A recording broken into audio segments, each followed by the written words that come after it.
you. Thank you for that wonderful intro. Good morning, everyone. I think this is the earliest I've ever given a talk. And so I feel good, though. How do you guys feel? You guys all hungover? Yep. All right. Well, hydrate. My name is Bradley G. Munkowitz. This will probably be a much different kind of presentation, I think, than you might be used to here. But I go real fast, and I'm going to talk. I'm a graphic designer, and I'm just kind of going to blow through I reduced my slide count to 367 last night from 410, just because I wanted to spend a little bit more time on things. So anyway, I always start my talks with a picture from Burning Man. I go every year. It's very important for my yearly dose of humanity. I didn't really go to a design school. I went to school in Humboldt County at Humboldt State with the Ewoks in Northern California, if you guys don't know where that is. I majored in botany and kind of psychedelics.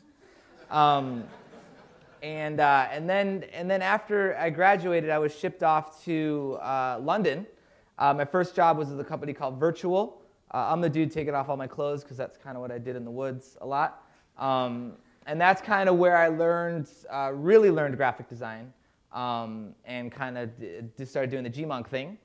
Started to kind of use Flash. It was my main thing, my main squeeze. Made kind of really experimental websites.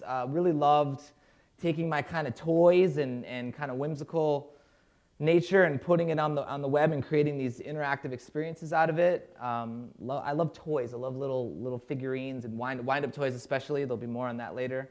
I love giant muscular black men who can dance really well. Like that. Does anyone remember this? This is some of my finest work. I made this in like 2002.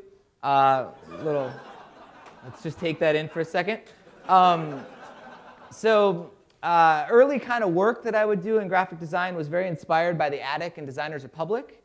So I was really interested in kind of like vector pop, but with layered 3D approach. So I was really, really intrigued by mixing the two. So this is some of my very, very early design work. And then after a while, I moved to Los Angeles to work for Kyle Cooper at Imaginary Forces, and that's kind of where I started to do motion graphics. And so the thing about motion graphics is you have to be very diverse. And so you do a lot of different styles, kind of Photoshop mashups and weird structures and monkey robots, and then really moody anti-smoking campaigns, ash ravens, and of course kind of like techie exploding footballs and Terminators and raining whales. And logo beards, logo aquariums.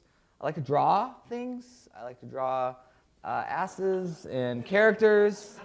I like character design. I haven't really done this a lot lately, but character design is really fun. I like to do posters and print campaigns. Yep, smashing. I like practical methods, kind of using photography. For a sports campaign, and photography and projection, so projecting onto the canvas of baseball, of sport.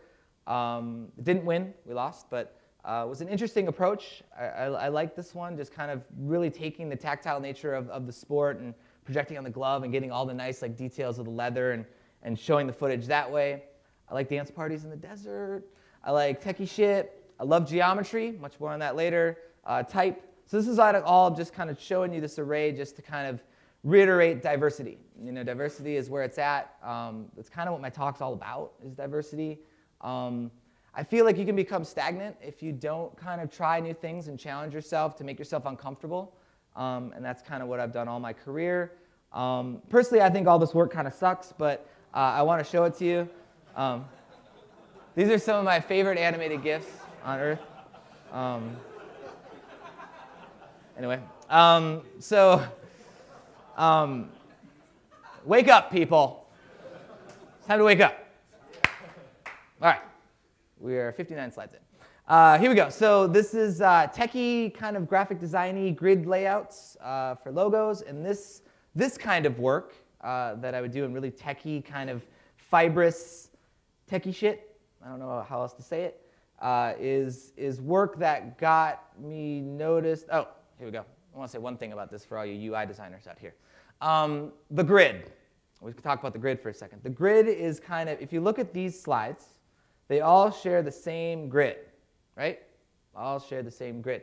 So what I do when I start a UI project is, and this is, UI is like my sugar mama. UI is kind of soulless to me, but it's really fun to just get really high and make a grid and populate it. So it's kind of like this love-hate relationship. But the grid is the most important part to me about this because I really like maximalist graphic design like this. No, this would never be a real interface. That's why it's in a commercial or a film. But I love just laying down a grid and just populating it and then taking away and adding and subtracting. It's just really, it's fun. I don't know how to say it. And then you go kind of ape shit on design, and it's really, really crazy. So anyway, all of this kind of work got me noticed by the dude on the left, Joseph Kaczynski, who's a feature film director. And he was like, yo, I really like your UI work. I want you to work with me on a Hummer commercial. I was like, all right. So we go to Digital Domain in 2008, I think, 2009. And I designed all the UI for this Hummer commercial.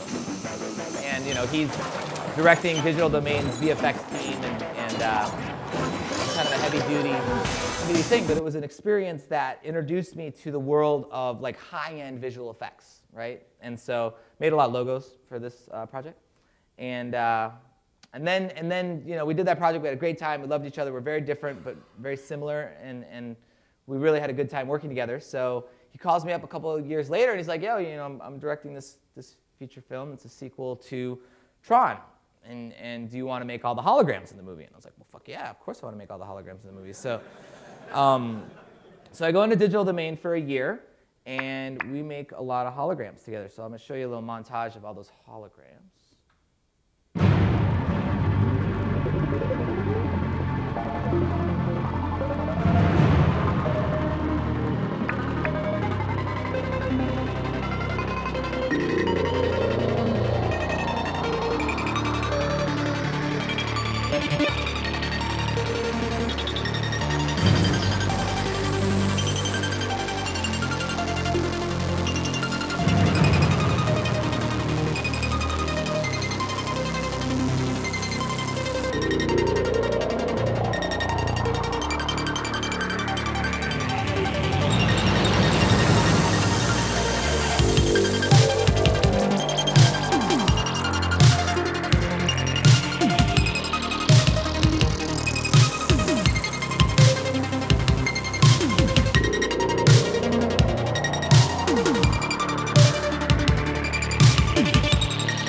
We get the idea. All right, so I've done whole, no, hey. There's no clapping in this talk. Come on, people, shit. All right, so I've done whole speeches on Tron before. There's a ton of process involved. There's a ton of thinking, but it's also 3 years old. So I want to talk about a new project that I did with Joe called Joe Oblivion, which was his, well, Oblivion. It was his movie that he did, fuck, was it 2 years ago, I think? A year ago? With Tommy Cruise, Tommy G. And it's kind of like a post-apocalyptic, the world blows up. And so I did all the UI with a team of 4 for that film. So I want to talk about that. So we'll watch a little bit of a montage of that. Okay, Apex Twin to wake you up. So this is all kind of, it wasn't quite as sexy of work as Tron because it was a lot of more like flat UI. But they implemented it in a really interesting way because we did all the graphics before the shoot, and so they played it back on a giant, beautiful light table. And so it was a really rewarding experience to be able to get everything caught in camera. So you get these beautiful, like out of focus shots, and it was really quite nice how it came out. Personally, I like to take graphic design and film it, and to take it and give it the lens properties, give it the optical properties, the out of focus, all the beautiful properties of the lens. Really takes the kind of the digital feeling out of it and turns it into something new. And so that's why usually when I make a graphics montage, I shoot it. I'll put it on a screen and I'll shoot it. Felt like it went really well with the film. Here we are. Techie shit, man. Techie shit all day. Not really, I don't know. It's kind of soulless techie shit, but it's fun. It's just dots and lines, type, wireframes, organized in clever ways, That's all it really is.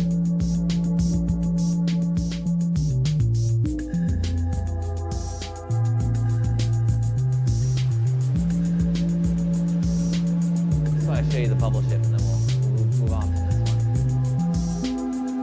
one. Bubs. Tommy Bubble.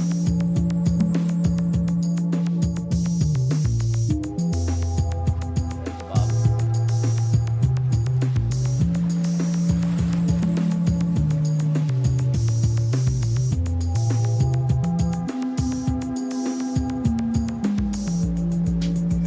All right, we're good. So. That's Oblivion, and we'll talk about a little bit about the process in this. For the map screen, which was Vika was the character that was using the map, and for that I referenced a dude named Ilya Abulahov. He's a Russian designer who worked at Prolog for many years, and I think he's one of the best UI designers in the world. So I always reference his work. When I worked at Prolog, I used to be staff there. I stole all of his files off the server, and so. Because no one's ever seen this work before. And so I always reference his stuff, and it's just incredibly detailed, immaculate UI. So this was a big inspiration for the map screen, and this was another really important reference for the map screen. This is kind of what the map screen came out. Definitely wanted to go a little bit more minimal. Didn't want this to feel, that Sony stuff that I showed you before didn't feel like a real UI, whereas I feel like this would actually be made and be used. That was kind of the theme throughout the film, was just to create UI that would be real life and not just ridiculous. During the process that we're creating this, this is Joe testing it in his studio, sending us an iPhone pic of him just like on it, and it's images like these that kind of are most precious to me because it's deep in the process. Everything's busted, it's cropping on the edges, but it doesn't matter. Joe and his like lame little North Face green hoodie, playing with it, or I just love this kind of shit. I just love like the unpeeling the polish and showing kind of the really raw design and such. So more of that. This is again, why it's so nice to shoot UI in camera. You get these kinds of things where everything kind of takes on a new property. This is the weather screen, and so we were referencing a lot of like traditional weather radars. You know what I'm saying? Here, check this out. This is good. So this is a diagram of the whatever this means. Boom, and then boom. Look at that. See that shit? Mm-hmm. Oh, I'm not ashamed. Bubble Ship was really challenging to design a usable UI for the kind of the main spaceship that Tommy G. Cream was using, and Daniel Simon designed the spaceship, which was Daniel Simon's one of my favorite designers in the world. So it's kind of like I didn't want to like fuck his shit up. So we referenced a lot of like flight simulators and military helicopter UI and kind of just looking at this, wanted to put a really nice polish to it. This is some more of our reference that we were looking at. This is kind of the design that I wanted to use for the bubble ship, but when we started to implement it, it was just way too much detail on the screen. You couldn't see Tommy G, so it was like, oh. So we simplified it to this. Very clean, very simple, very usable. And then the bubble ship had attack modes. Again, the grid is all the same. So it was very easy to iterate off of this. I can't stress that enough for UI is you set your grid and that's your Bible, This is kind of the first bubble ship design. Drone monitors, maps and shit, bikes and guns and reticle reference. And then we just did recently a project for General Motors where putting real UI into the dash. And so this was another challenging thing to kind of not go so maximalist with UI and go a little bit more usable, maps and such. And it's just like, fuck, man, after all this UI, it's like, I'm bored. I want to do something different, okay?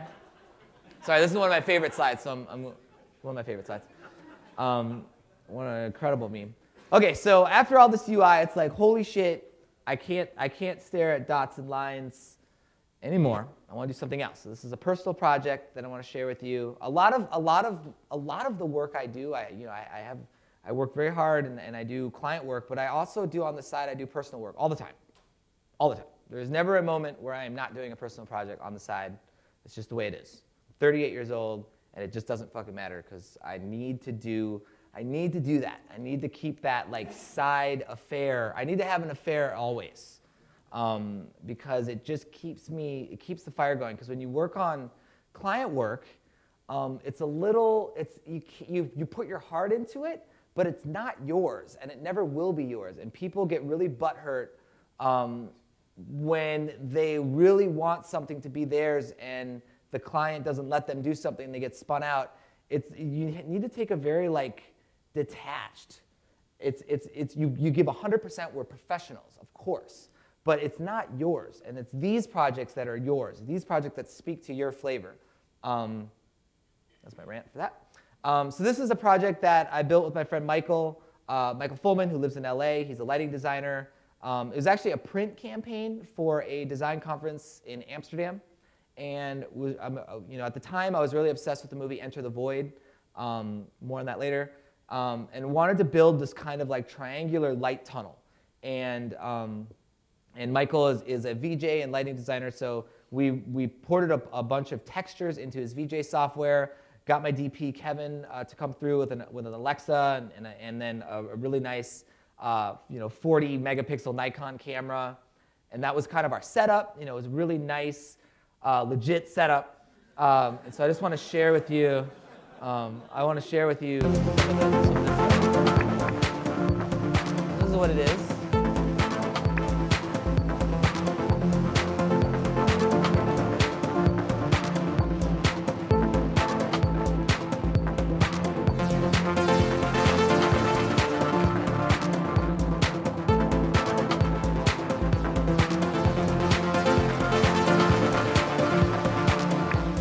How it's working, right? So the running textures through the LED system.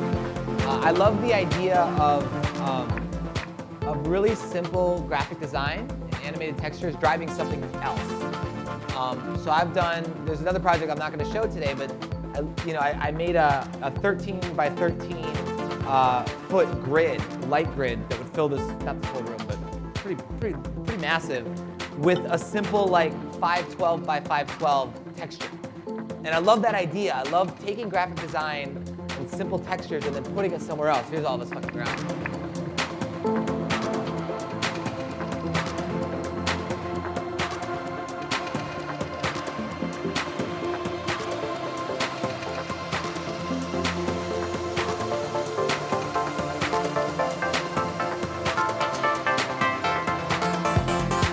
So just so you know, this project costed us, we rented the LED panels.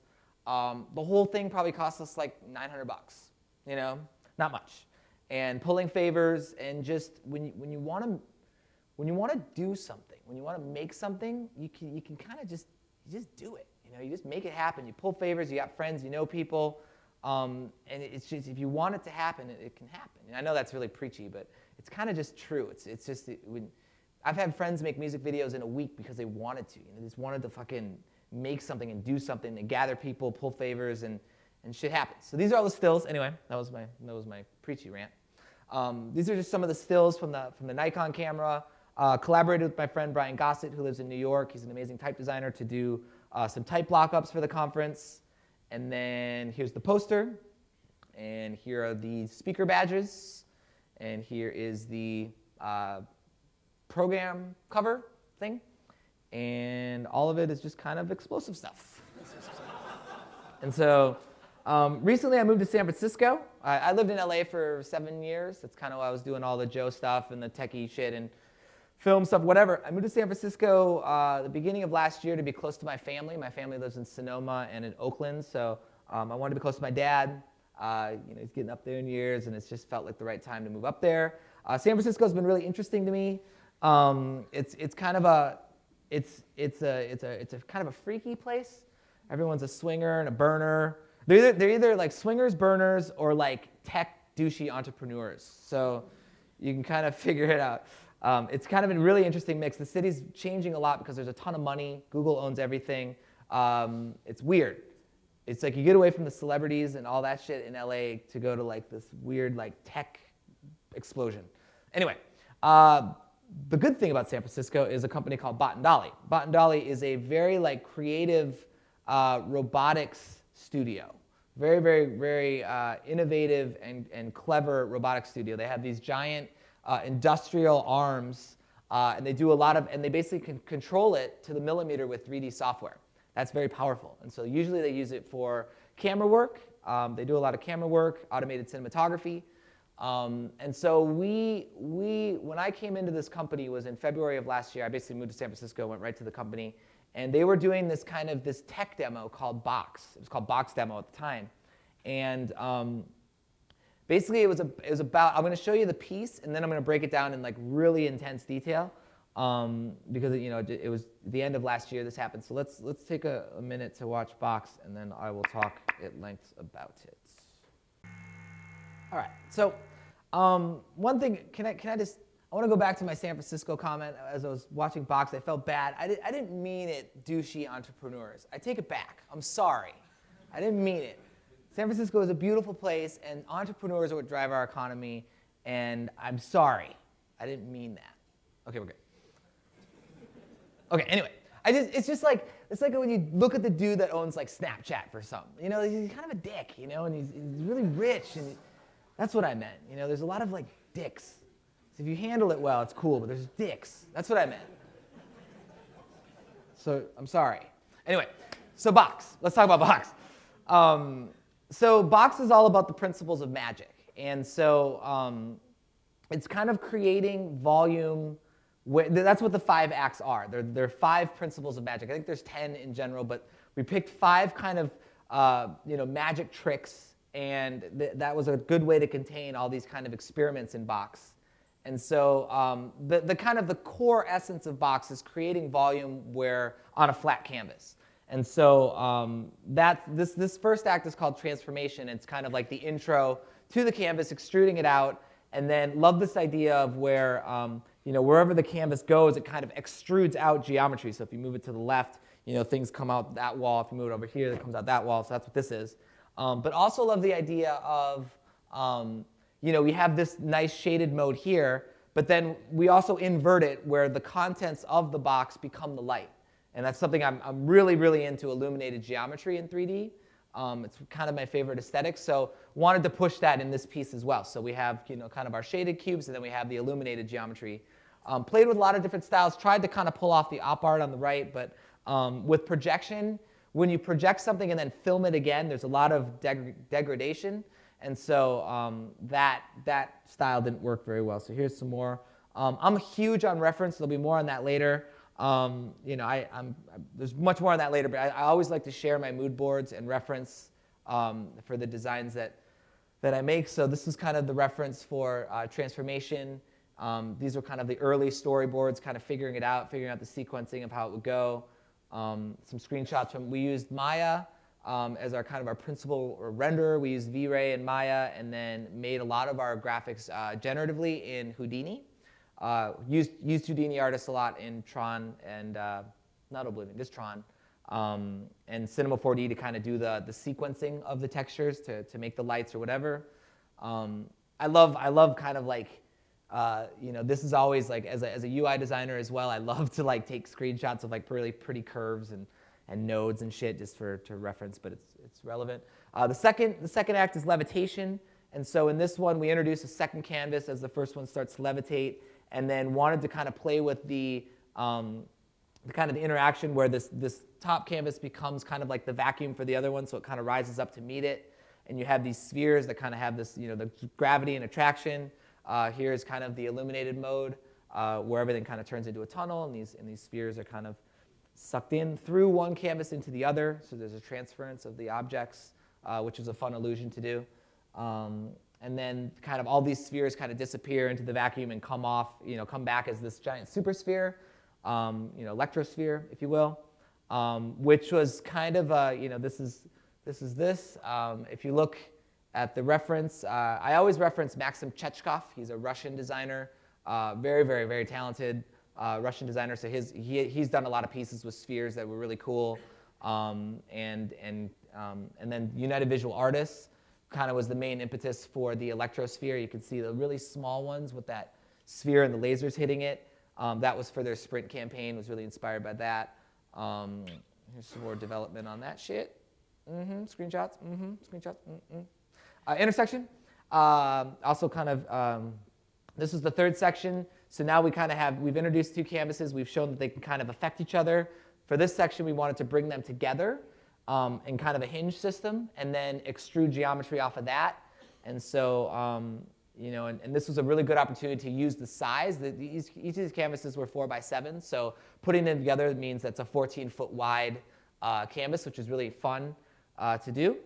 And extrude geometry off, push it back in, light bright mode for that. This actually didn't make it in the piece, but want to show it. Doing diamonds, different shapes. This is kind of the mood board for that.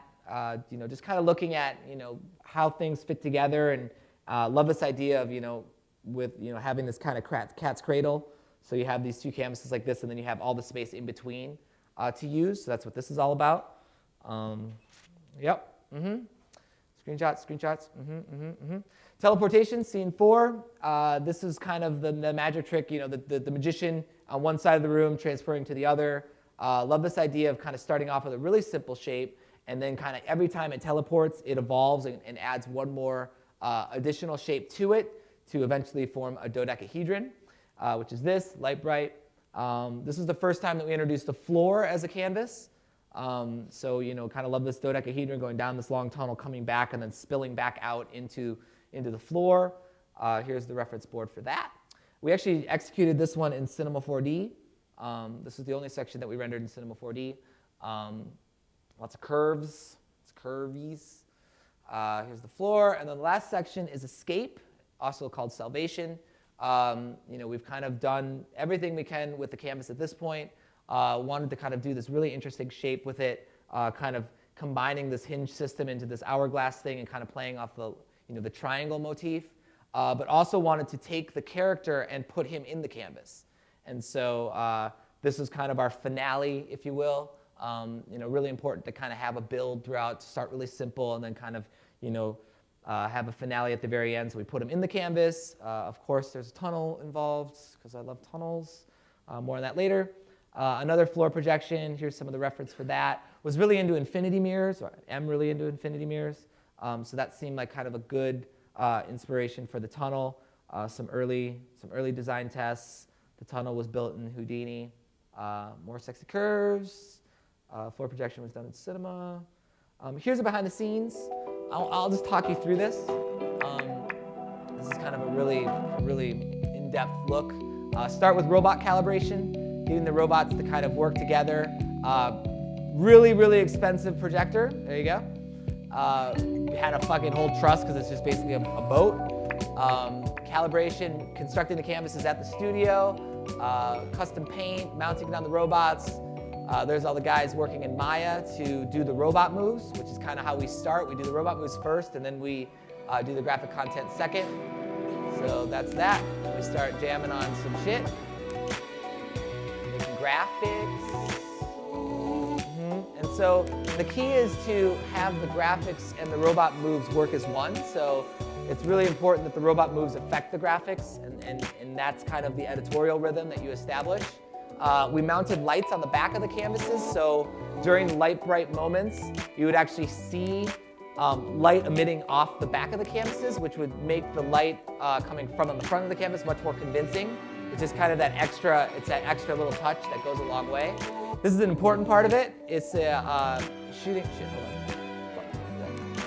Okay, well, basically you take a Steadicam with motion capture sensors on it, and then that data that's motion captured on the Steadicam ports to the robot with the camera on it, and that's how we did all the camera moves on the robot, but it was all done using handheld camera moves. This is more just kind of showing you some inner workings. But that was the biggest part of this piece, I think, for me was, hold on, I'll talk to you this in a second. This is how we did the man in the tunnel. We set up a LED tunnel that mimicked and mirrored the lighting of the graphic. And so this is the footage that we used. You can see the tunnel is in the bottom of the screen. And so that would then drive the lights in the practical tunnel to get the right lighting on the man. That was an important part to kind of get that effect. So yeah, but what I wanted to say is that projection mapping on moving objects is a new thing, and not many people have been able to do that. We were able to do it because we know where the robots are at any time. And so in world space, we know where everything is at all times. And that's why the projector can map onto the surface, because it's all in 3D. It's all in the scene, so we know where everything is. And then putting the camera on the robot allows us to do camera moves around those moving surfaces. And so that's why we can get all that parallax. That's why it looks so freaky, because you're getting all that. Hey, check out my rad headband. Sweet. We can get all that like parallax because that we know where the camera is on the robot as well. So it's 3 different systems working in parallel, and then we have coordinated lighting and coordinated projection, all working in unison. Very complicated. Very, very complicated. So you would think that with such a complicated project, it would be real serious. But no, it's not. We have fun, and I like to show this reel because we're all just fucking kids having fun. I also want to show off some of my dance moves in this, but it's all just, it's really, really important with these things, as hardcore as it is, to just play. We're all kids at heart, man. And so check out that side step. You see that? Okay, this is just us being kids and playing with. That's our motion capture stick. Just getting into it.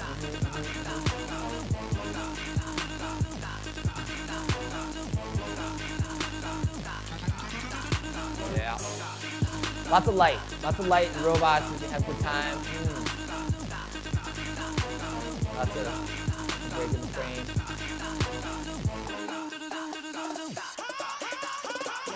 We had a lot of fun with the stick. Hey, yeah. It's a homage, dude. All right. Anyway, so I want to show you this slide. Whenever I do quotes, I always just film other speakers that I like.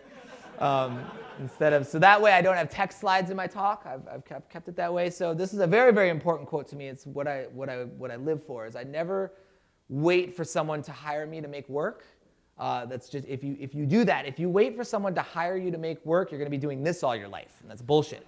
You're going to be licking ass. You're going to be licking client ass all your life, and it's bullshit to me, in my opinion. So just another stupid thing. I got this wind-up toy for my birthday from my best friend.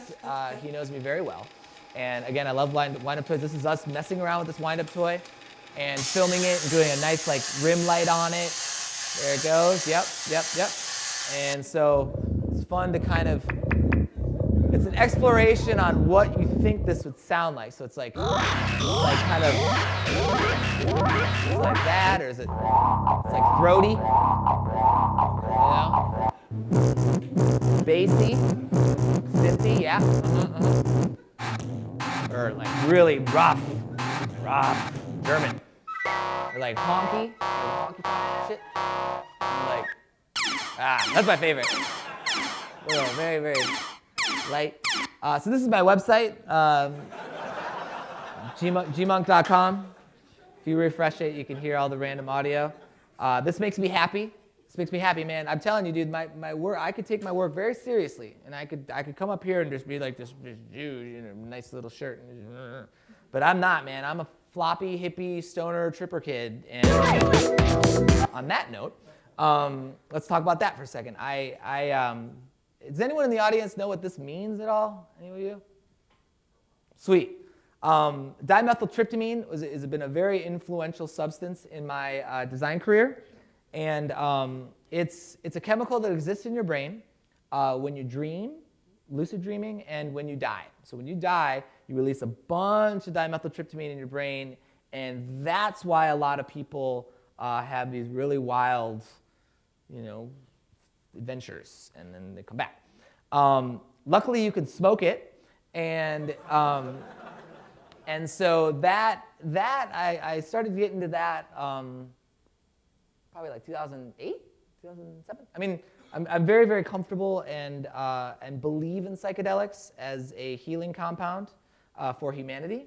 But it wasn't until the DMT came into my life that I really found a different kind of purpose. And there's DMT, and this isn't a lecture on drugs or psychedelics, but DMT is like a very like digital experience, whereas ayahuasca is DMT taken into a proper sacred shamanistic ritual that I think is what it is about. It's about that. It's not about this like digital crack pipe smoking shit. It's more about this ceremonies and respecting it, because it's a very, it's kind of, you know, as Joe Rogan says, it's the spirit molecule. So anyway, we'll leave that alone.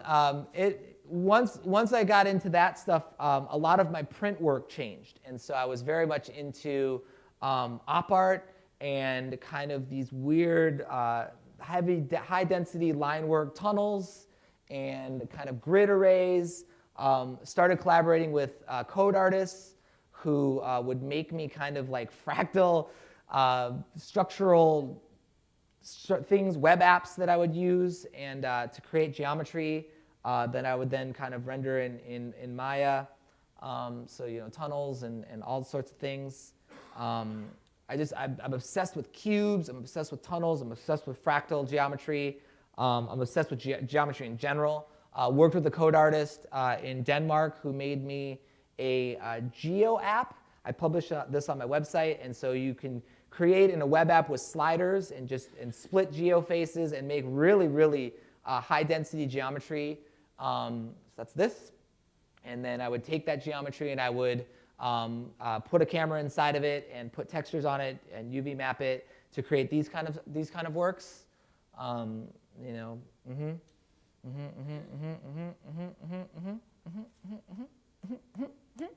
It's all very, very brain muscles. It's a brain muscle, man. Okay, so a new thing that I'm doing now, this is very, very, very recent. I just wanted to share. It's not even really rendered. If you look at the render time, it's 10 seconds. So these aren't like by no means high quality, but I love showing like sketches, you know? And so these are sketches of, it's a different technique. It's all based on refraction. I learned a new renderer called Arnold. Very, very powerful renderer.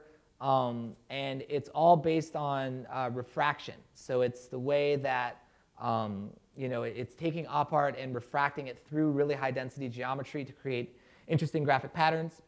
So this is kind of my new crush right now. I'm very, very into this. I'll probably have, I'm still developing it. But again, this is a very, I don't know if that shows well on the projector, but it's a new thing. This is something I'm interested in. Okay, so let's cleanse the palette a little bit. I want to talk about this image for a second and just ask a couple questions about it. I think that this image speaks about income inequality. Because if you look at the quality of the women in the room, especially in the front row, you can see this dude in the red shirt has got a very nice doll, whereas the dude with the green shirt, that's basically a balloon. And the important question to ask is the relationship better for the man in the red shirt because his doll is more high-end, or does the man in the green shirt love his doll just as much? Right? And in the back, the guy with the long hair and the glasses, he's got two. Right? He's got two. He might even have three. I think he might have three, dude, because that girl by the window, I think he's got three. Right? But again, notice that he is sitting next to the balloon and not the high-end real doll. Just saying, right? Third question I have for this is, who the fuck are they listening to? What is happening? I don't know. Okay, that was a palate cleanser. Okay, so how do you feel? We're 311 slides in. We have 50 more to go. 50 more minutes. 15 more minutes. Okay, next project I want to talk about is a music video. Do you guys know Tycho? Tycho? Yeah. Kind of ambient, really nice music. Scott is a personal friend of mine. Scott Hansen is Tycho. So he approached me not too long ago, maybe like 3 months ago, and he had a track called C. And so I wrote a treatment for it, and I was just thinking about what does it mean to have sight? Like what does it mean to have sight? And I wanted to tell a story about a girl who can see in full spectrum, can see what we can't see. And so we have a visible spectrum of light, and we have a full spectrum of light. Full spectrum is ultraviolet and infrared.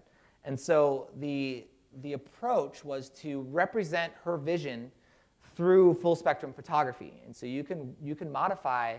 We had a company in LA called Keslo modify us an Epic to shoot full spectrum, and that means that the reference on the top there, that's full spectrum photography, where you can kind of get colors that are beyond the visible spectrum and bring it into the visible spectrum because you captured it that way. So along with that, you can also get infrared photography. So there's been a still photo series of people using Kinects, and Kinects shoot infrared tracking markers and tracking dots as an emitter to enable to track, in order to track people.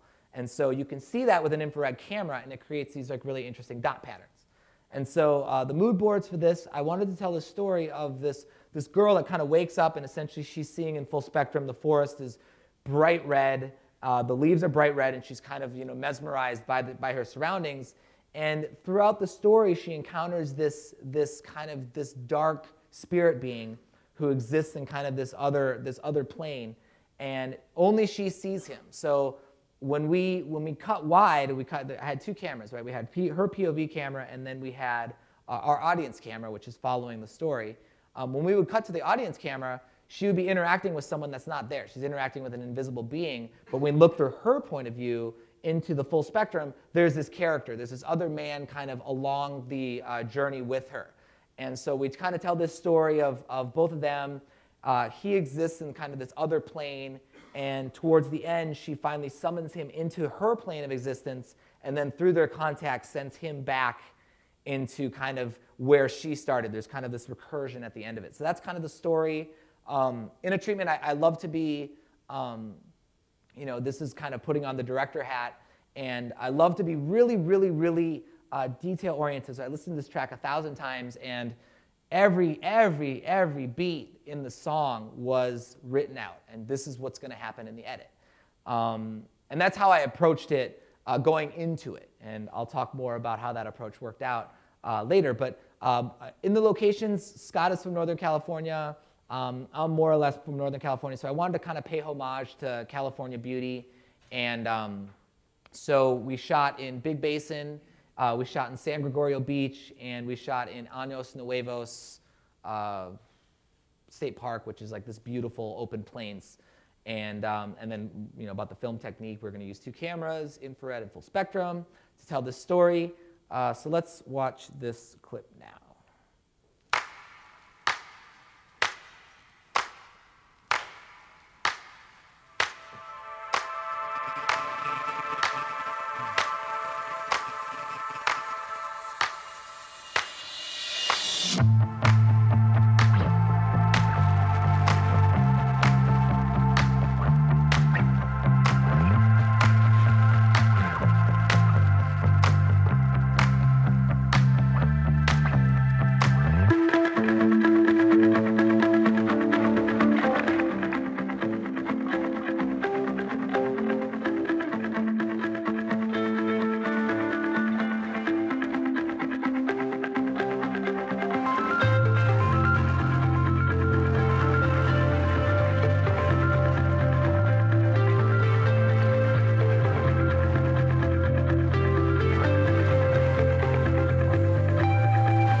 So the thing about this that was the most interesting and challenging was this full spectrum photography. And so I was lucky enough to pull some favors and go to London to work with this very talented colorist who then took this full spectrum photography, which looked very purple when we got it, and kind of pulled out all these colors and got it to this point. And so, really, really interesting landscapes, really interesting surrealist colors. And so that was definitely the most rewarding part of this. Was very organized going into the shoot. These are shot lists. We went out, just me and my kind of core team of 4. We went out and shot out every location, every shot that we wanted to do. We had it in a spreadsheet. We knew exactly what we were going to do. I don't really have time to go through the process, I don't think. But I do want to show you.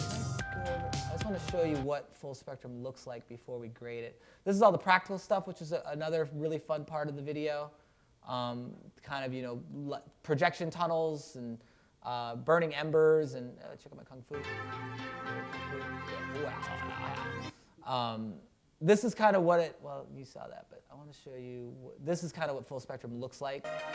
Kind of like we did a ton of tests. We did a ton of filter tests, and it's all about taking the full spectrum, but then putting these filters over the lens to kind of get as much contrast as we possibly could. We did a ton of tests and research on this to get our colors right. That's kind of normally how it looks. It's very purple, and then you just kind of pull values out of it. So there's that. So this video didn't really do very well. People kind of hated on this video, mostly because I show this because it's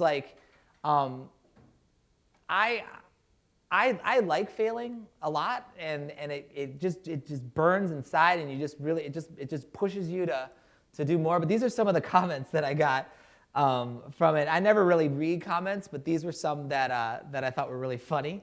Can you guys read that? Probably can't read that, huh? Not feeling it. Is she a hermaphrodite? Wish there were more purple lights. Nicolas Cage would be proud of this acting.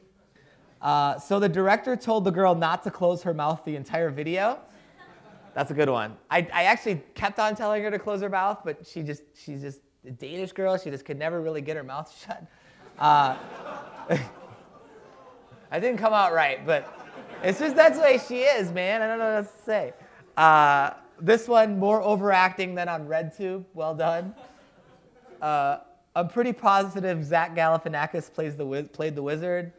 And then you get kind of bad love, fuck triangle. Didn't know what that meant. I hate it when I wake up in the forest with a bag of random wooden shapes. This one's good. LOL acid. So shrooms, right? Where's my bong? That's a lot of acid. This is why you don't do drugs unless you're into that kind of thing. Classica, LSD. Hipster couple doing drugs in the woods. The band shots were good. Sweet.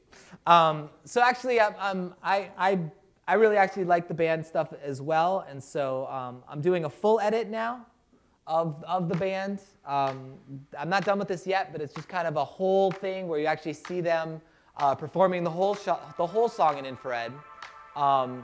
It gives you. I feel like seeing it in this context is a little bit more relaxing. I feel like in the video everything's so densely cut that it kind of takes away from some of these moments. And so the fun thing about this, and this ties into how I treat UI, is that you have all these connect dots everywhere that you're seeing in infrared, but then you apply optics to them. So I don't have time to show you this whole video. It'll be out probably in a few weeks, but this is just kind of watching the band perform the song with all these beautiful lens flares, and then I intercut practical just to kind of have these moments away, but it felt like the same language. And so, yeah, so this is gonna happen. I want to show you one thing at the very end. It's pretty. I'll show you this. These are pretty. These are pretty right here.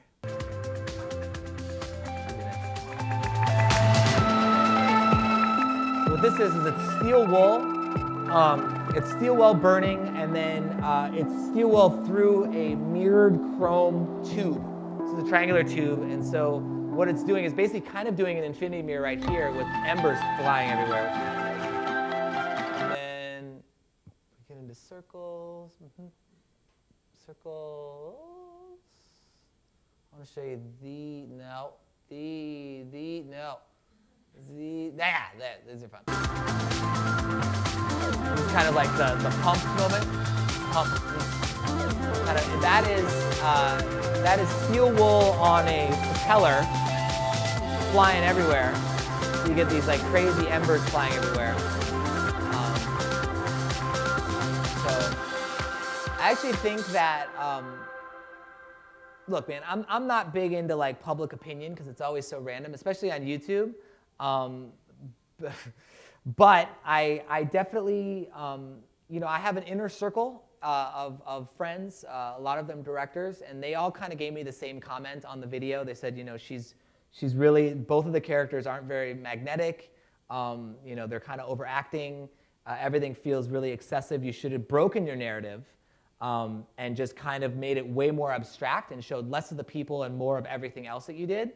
And that was really good advice on the video. And I didn't really have the time to really address those notes. I was so structured. Well, I'm not going to go back to it, but in the story breakdown, I was too organized. It was too structured in how I wanted to do this. Everything was laid out to every third second. We were like knew what we were going to do, and I followed that. And I feel like I shouldn't have. I felt like I should have been way more free going into the editorial process of it, and not been so bound by these plans. And so it's just, we're always learning, and I certainly don't think the video is a failure, but I would definitely do a lot of things differently when I do the next one. I want to talk about reference real quick. I'm huge on Pinterest. I know all of you think that Pinterest is just for like women planning weddings and decorating their house, but it's actually an amazingly powerful platform for reference. Everybody has a board on something. And so when you're looking for reference, I don't actually do Google image searches. I look on Pinterest. I highly, highly recommend it. It's the most powerful tool for reference, I think, as designers.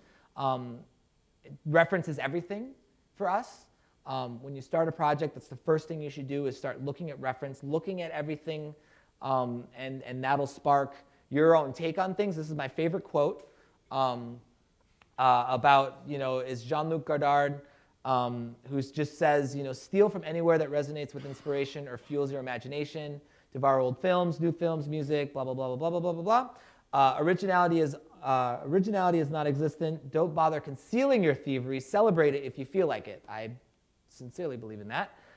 Just remember, it's not where you take things from, it's where you take them to. And I strongly believe that with reference and this vast world of resources that we have with the internet, it's impossible not to be inspired because you have so many things to take from. You can learn anything you want. There's tutorials for everything. There's so much good work out there. There's so many talented people. So I really feel strong. Here's slide recursion. So this is me taking a photo of Joel's slide, and then Joel taking a photo of me showing Joel's slide. Kind of cool. It's good, right? I strongly believe in having a portfolio, and I love to, like, my first project I ever did that was public was a cartoon that I made. It's that dude with a condom on his face in the bottom row. And I just love to like look at this grid. It actually helps me stay diverse and try new things. It's not self-indulgent at all. This is just me. I use this to motivate myself. And so this is kind of my portfolio website. And if there's too much UI or there's too much things, I try to change things and play with lights or projection or geometry or anything else. That's how I stay kind of ferocious and hungry. Is kind of through this constant challenging myself to grow and slay. Every year, these are all personal projects. None of this is paid work. None of this is for clients. This is all things that I want to do personal. I include my speeches in there because I feel like when you share your work, it's a personal project. So things like this, it's a personal experience. So this was last year.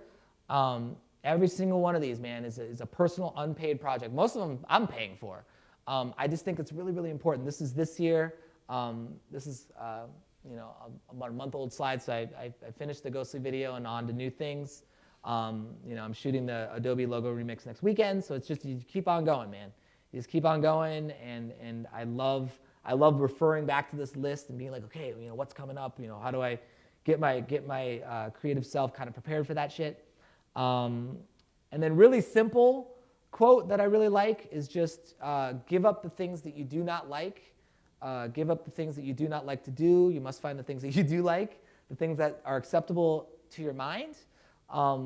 That's just, that's kind of how we should all live our lives, is just if there's noise or there's things that you don't like, you have the power to change that. And so there's that. If you follow that, you will be fulfilled like the Pegasus man. I love this slide. Do you guys like this slide? You guys are tired. I know you're tired. I know. Thank you. I appreciate that. This is a fucking great image, people. Yep. Do what you love. You'll never work a day in your life. Great. Here's all my contact details. I'm friendly. If you want to email me, I'm on Twitter, GMUNK. I love to take pictures, Instagram. I'm always studying. You never stop looking at shit. If you're a designer, you're constantly everything around you is design, and you're constantly consuming it. I start every slide with Burning Man. I end it with Burning Man. This is me saying goodbye from Burning Man. And that's it. Thank you for listening.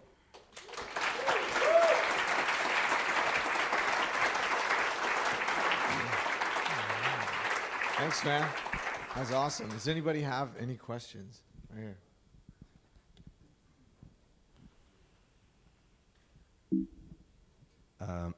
Amazing talk. Your work is crazy, seriously. Like, it's very like, you take the definition of design and like, I think you made it like another, you set the bar higher, I think.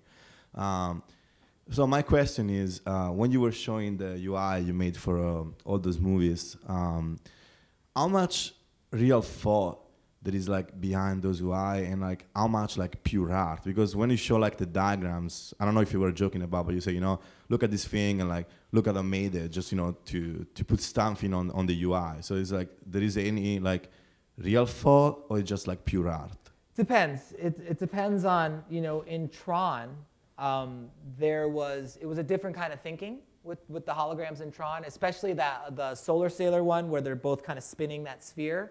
There's a lot of thought put into that and just how to tell the story of working through these layers, but it wasn't UI. It was like kind of like more like three-dimensional UI. It was like spatial UI and working through these layers to go down this one rabbit hole to pull the DNA out, and that was where the DNA was. But for Oblivion, it was a lot of real thought because every bit of UI had to tell a story in the movie. And Joe is very, very, very, very, he's very, very focused on his narrative. And so, especially with like the bubble ship had to be like, we wanted it to be a real functioning UI that would actually exist in like an attack helicopter. So we reference, we're watching Flight Simulator, game demos and of flight simulators to get, all the different aspects of the UI working correctly. And then with the light table, same thing. It was like every button had a function that would control the sky tower. There were all controls, how to rotate the sky tower and, all the different times and stuff. So that particular project, whenever you work with Joe, everything has to make sense. I did a project for Michael Mann that is coming out next year, and same thing. It has to be real. It has to be real life. So when you work with like really high-end directors like that, then they have to work. They have to be real world. But like with that Sony thing, some of the UI that I showed at the very beginning, nothing. It was just all pure art. The only thing that really had to happen was these heads had to kind of res up from really low poly to high poly, and then there just had to be like a really simple kind of like carousel of images, and that was it. The rest was just fluff, And so it just depends on a project by project basis. I think that like the GM project, for instance, that was about like 65% functional in terms of just like, the menu systems coming up on, on the slider. I have videos for all that stuff, but It's all on my website, but that was like real stuff. But then we added all of our like excessive details in there because I don't really like to do minimal. I find I'm not a usability expert, nor do I ever really want to be. I come from the school of like Designers Republic. Do you guys know Designers Republic?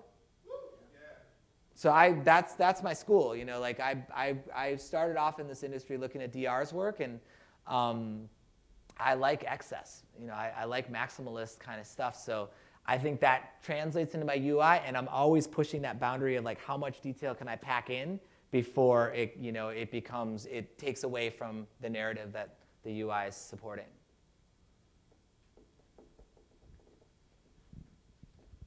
I love Q&A. You guys can ask me anything. Thank you for the talk. Very inspiring, and you're a funny guy. But I have 2 questions. I have many, but I'll just do. How long does it take for you to, like, with the movie UI stuff, how long did that actually take, like, the amount of hours maybe? And then 2. Tron Legacy was a year, and we did about 12 minutes of content that actually went on screen. It's kind of sad, a minute a month. But there's a lot of stuff that we did that wasn't shown, and there's a lot of stuff it brings me to another point. I think it's really important to have a forum to show your work, right? And so all the work that we did I wonder if the internet works here. Are you guys seeing my shit? Does this work? Ah, sweet. Okay. So all of the work that we did on Tron, right?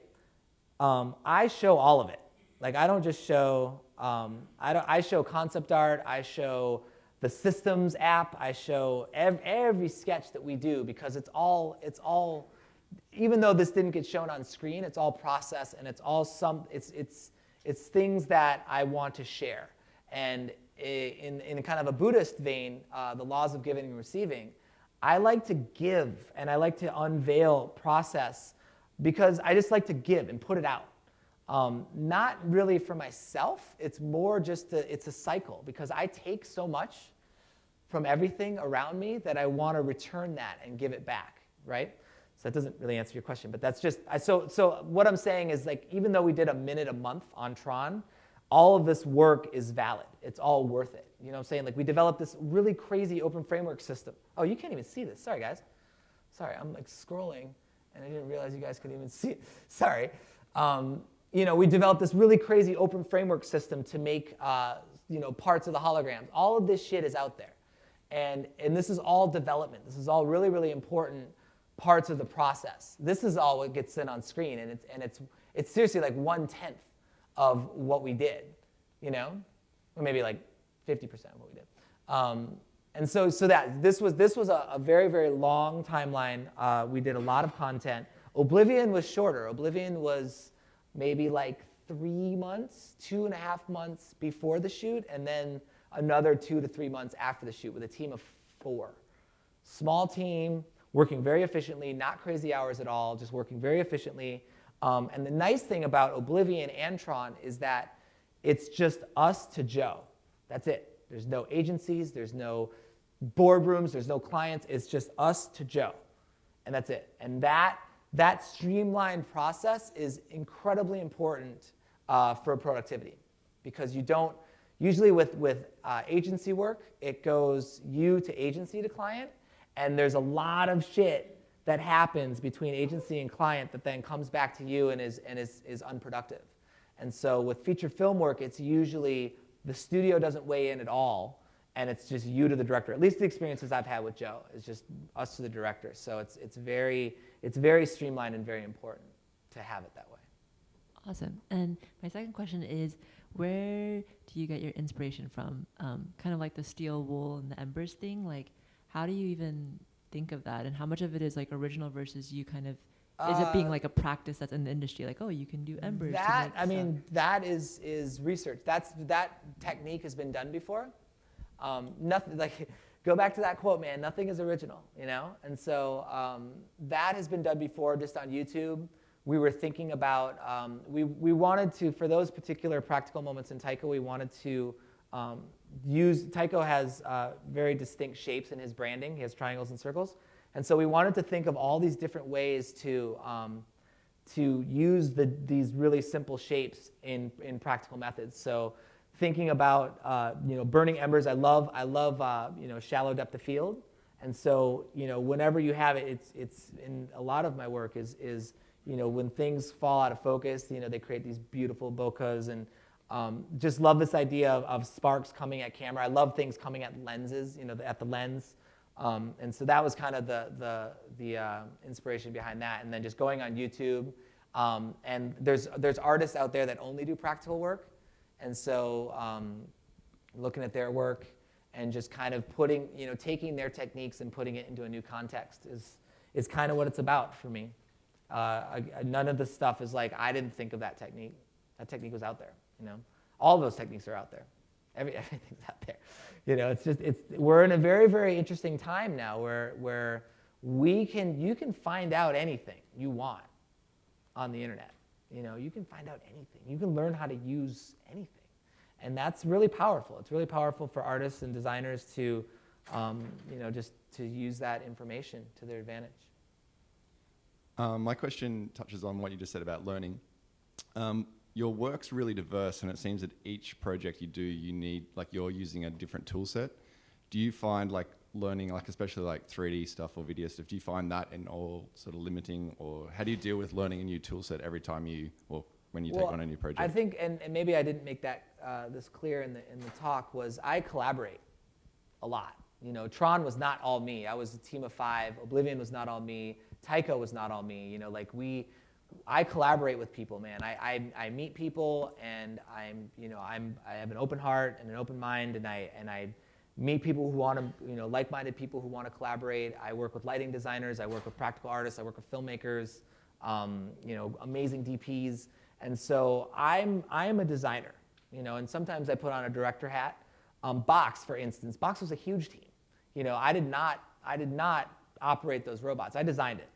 I made it, I did the aesthetic, was kind of split on the conceptual end of it, kind of figuring out the edit, the narrative, directed the music, but it's all about collaboration for me. And the only thing that's very insular for me is my personal artwork. So all the geo and the op art and all that shit, that's just all me, but most of the work that you see in my talk is in collaboration with people and friends. I love working with friends. I love having fun and playing and tinkering and failing. And so you can't do everything on your own. Nobody can, And so in that same breath, I think that when you do collaborate, it's important to kind of release yourself and, lose your ego and lose everything that release your control of things in a lot of ways, to just open yourself to mixing and melding with other artists. And that way the collaboration is more worthwhile for everybody. I'm definitely for instance, and don't put this on the, well, I won't say it. I was gonna say, I've worked with directors before who are they control everything. Everything is theirs and they control, and they're just basically telling people what to do. And that's not my style, man. I'm open, and I love kind of different ideas. I love people challenging my ideas.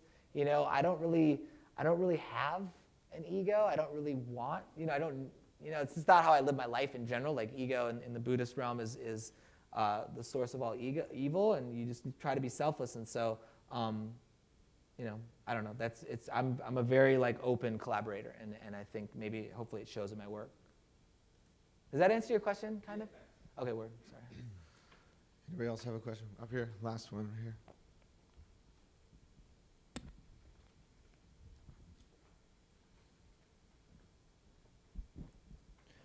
here. Hey. So I know the designer community was infatuated with the Oblivion UI and the Tron UI, and I think that's why you have so many questions about it. But it almost becomes another actor, another character on the screen. And unfortunately, we're hearing a lot from the studios, a lot from the designers, that they're not getting treated very well by the movie studios. Can you talk a little bit about that, how you feel about it, how you were treated during the process? You mean kind of the state of the VFX industry? Yeah. I mean, what can you really say? I think that the VFX industry is broken. I think the pricing structure. I mean, the work that that we would do on Oblivion and Tron was a little bit removed from that world. VFX world is a kind of a different engine, and so we are actually treated quite it was fine. I had nothing to really complain about.